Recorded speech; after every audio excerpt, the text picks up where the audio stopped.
पावसाळ्यात खा या औषधी रानभाज्या। पाऊस सुरू झाला की रानात माळावर रानभाज्या व्हायला सुरुवात होते। या रानभाज्या विविध पौष्टिक तत्वांनी युक्त असतात, कारण कोणत्याही कीटकनाशकांशिवाय खताशिवाय उगवतात। म्हणूनच या भाज्या खाण्याचे काही आरोग्यदायी फायदे आहेत। नंबर 1, काटलं। काटलं, कंटोळ, रानकारले या नावाने ओळखली जाणारी ही फळभाजी डोंगराळ झाडीच्या ठिकाणी आढळते। कारल्यासारखी दिसणारी पण कारल्या इतकी कडू नसणारी ही भाजी कोकण, मराठवाडा, विदर्भ, पश्चिम घाट आणि पश्चिम महाराष्ट्रात आढळते। काटलं ही भाजी डोकेदुखीवर उत्तम औषध आहे। मधुमेही रुग्णांनी या भाजीचे नेहमीच सेवन केले तर रक्तातील साखर कमी होते। नंबर 2, करडू। करडू ही भाजी खेडेगावात माळरानावर सहज उपलब्ध होते। हिरव्या माठाप्रमाणे दिसणारी ही भाजी चवीलाही तशीच लागते। ही खूपच आरोग्यवर्धक व शक्तिवर्धक असते। ही भाजी लघवीच्या विकारांवरही उपयोगी आहे।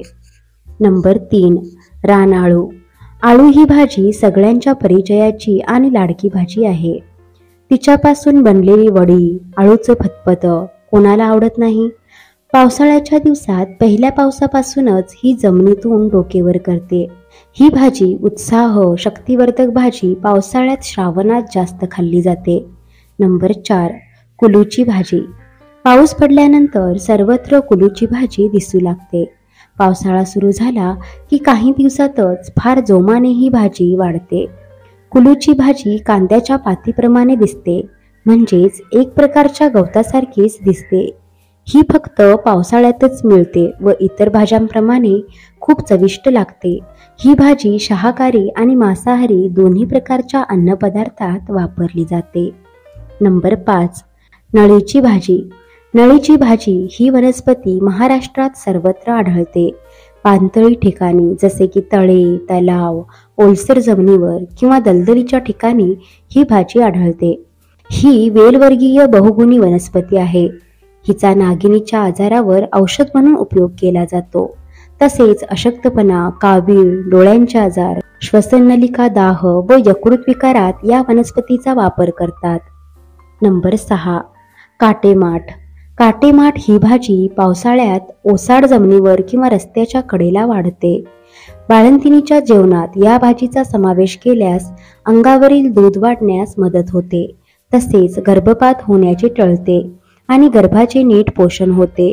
पित्त, मूळव्याध, रक्तविकार यावर गुणकारी असून पचण्यास हलकी असल्याने पचनक्रिया सुधारते। नंबर 7, टाकळ्याची भाजी। पावसाळ्यात मोठ्या प्रमाणावर आढळणारी भाजी म्हणजे टाकळ्याची भाजी। काही भागांमध्ये हिला तरोटा म्हणून ओळखले जाते। ही उष्ण गुणधर्माची, उग्रवासाची व तुरट चवीची भाजी खूप गुणकारी आहे।